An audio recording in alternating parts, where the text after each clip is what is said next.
Ассаламу алейкум мекендештер. Аманат кыймылсыз мүлк агентинен биздин кардарыбыз мына ушундай жилой комплекстен 1 жыл мурун ипотекага квартира алган. Мына бүгүн ошонун ключун алганы келдик. Ошондуктан биз менен болуңуз.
Bir жыл мурун 2023-жылдын ноябрь айында сделка өткөн.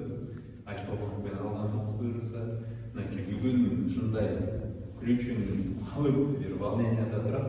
Нургазы экөөбүз Жамалайчы. Дагы бир жолу биздин ошол туракчы агенттигинин атынан куттуктайбыз. Ушул үй алып, аман эсен ремонт өтүрүп кирип алыңыздар. Ошол ключ сиздерге. Компаниясынан кача айта кетип турган болсок, бул Домодедовский метродон бир 15-20 мүнөттүк жерде жайгашкан. Развилка деген жерде 2 корпус бар, жилой комплекс Милоенная деген. Ошонун 17-этажынан 2 комната, двухкомнатный, 44 метр квадрат. Ремонту жок, без отделка алганбыз. Сделка өткөнүнө 1 жыл күттүк, мына эми ключун алып кирип отурабыз. 10 миллион 488 миңге турган. Семейный ипотека деп коет 6% менен. Буга чейин 61 миңден төлөп келатсыздар. Ай 61 500.